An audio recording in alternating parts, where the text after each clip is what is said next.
Hello, welcome back to my channel home made healthy delights. ఈరోజు నేను చూపించేది ఫిష్తో nuggets చేస్తున్నానండి. మనకు స్టోర్స్లో చికెన్ నగ్గెట్స్ అని, ఫిష్ నగ్గెట్స్ అని అన్నీ దొరుకుతూ ఉంటాయి కదా. అది నేను సేమ్ ఇంట్లో చేద్దామని తిలాపియా ఫిష్ తీసుకొచ్చాను. ఇది నాకు ఇలా హోల్సేల్గా కాస్కోలో దొరుకుతుంది. అయితే దీన్ని నేను ఒక హాఫ్ పులుసుగాను, ఒక హాఫ్ నగ్గెట్స్లా చేద్దామని ప్లాన్ చేస్తున్నాను. అయితే దీనికి చాలా చిన్న చిన్న పీసెస్ లాగా కట్ చేసుకుంటే థిన్గా మనకి తినడానికి బాగుంటుంది, ఫ్రై అవ్వడానికి బాగుంటుంది. మ్యారినేట్ చేసినప్పుడు అది బాగా మసాలా పీల్చుకోవడానికి కూడా చాలా బాగుంటుంది అనమాట. అందుకనే నేను చిన్న చిన్న లైక్ ఫింగర్స్ లాగా కట్ చేస్తున్నాను.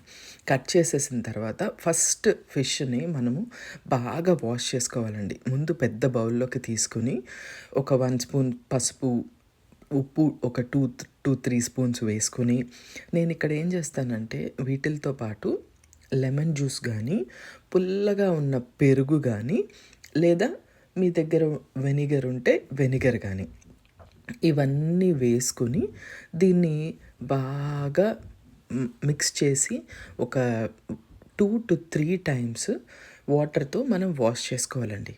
ఇది చాలా ఇంపార్టెంట్ స్టెప్ వాష్ చేసేటప్పుడు కంపల్సరీగా.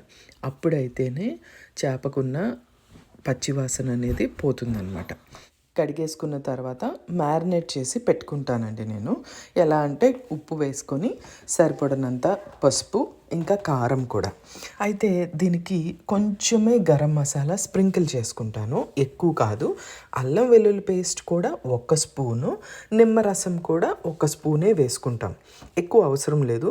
మీరు ఫిష్ ఎక్కువ తీసుకుంటుంటే మాత్రం దాన్ని బట్టి మీరు అడ్జస్ట్ చేసుకోండి. దీంట్లో ఇంకొక ఇంపార్టెంట్ స్టెప్ ఏంటంటే ఎగ్.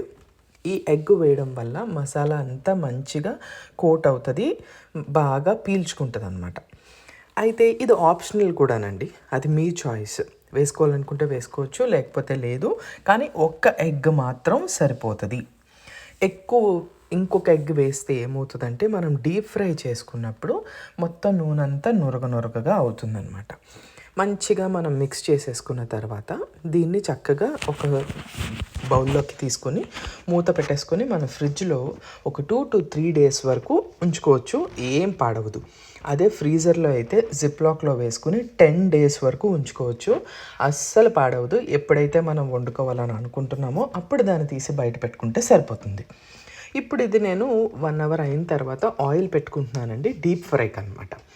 ఈలోపు నేను ఆల్రెడీ మ్యారినేట్ చేసి పెట్టుకున్నాను కదా, దీన్ని తీసుకొని బ్రెడ్ క్రమ్స్ అండి, దీనికి ఇంకొకటి బ్రెడ్ క్రమ్స్. ఫస్ట్ దానికి ప్లేట్ తీసుకొని దాన్ని బాగా స్ప్రెడ్ చేయడానికి, కోట్ చేయడానికి మనకి బాగుంటుంది కదా ప్లేట్ అయితే.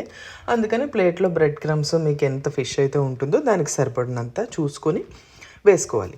ఈ ఆల్రెడీ నేను మ్యారినేట్ చేసిన దాన్ని ఇంకొకసారి తిప్పుకుంటానండి. ఎందుకు అంటే మసాలా ఏదన్నా కిందకు వచ్చేసినా, వాటర్ ఏదన్నా వచ్చినా బాగా మిక్స్ చేసి అప్పుడు బ్రెడ్ క్రమ్స్తో కోట్ చేస్తే బాగా కోట్ అవుతుంది అనమాట. ఈ బ్రెడ్ క్రమ్స్ కోట్ చేసినప్పుడు మాత్రం ఈక్వల్గా అన్ని వైపులా మర్చిపోకుండా అయ్యిందా లేదో చూసుకొని కోట్ చేసుకోండి. ఎప్పుడైతే నూనె మనకు వేడెక్కింది అన్నాక జాగ్రత్తగా ఒక్కొక్క పీసు నూనెలో వేసేయాలి. ఇలా వేసేసిన తర్వాత దయచేసి వెంటనే మాత్రం వాటిని ఫ్లిప్ చేయొద్దు. అలా తిప్పడం వల్ల ముక్క వెంటనే విరిగిపోతుంది అనమాట. అలా చేయకుండా ఒకవైపు బాగా ఫ్రై అయింది అని మనం అనుకున్నాక ఇంకోవైపు తిప్పుకొని అప్పుడు వేరే వైపు కూడా ఫ్రై చేసుకుంటాం. అలా అన్ని వైపులా ఈక్వల్గా ఫ్రై చేసుకుంటాం. అవన్నీ అయిపోయినాక వీటిని ఒక టిష్యూ పేపర్లోకి తీసుకుంటే అసలు ఏమన్నా కొంచెం ఎక్సెస్ ఆయిల్ లాగా ఏమన్నా ఉంది అని అనుకుంటే అది పీల్చేసుకుంటుంది. దీంట్లో 90% వరకు ఆయిల్ అనేది పీల్చదు. కిడ్స్కి పెట్టడానికి ఇది చాలా మంచి ఫుడ్ అవుతుంది. ఈజీగా మనం ఇంట్లోనే చేసుకోవచ్చు. వాళ్ళు కూడా చాలా ఇంట్రెస్టింగ్గా తినడానికి ఇష్టపడతారనమాట. మీరు కూడా ఈ ఫిష్ నగ్గెట్స్ని ఇంట్లో చేసుకొని నాకు కమెంట్ సెక్షన్లో చెప్పండి ఎలా వచ్చినాయి ఏంటి అనేది. Thank you so much for watching. Bye.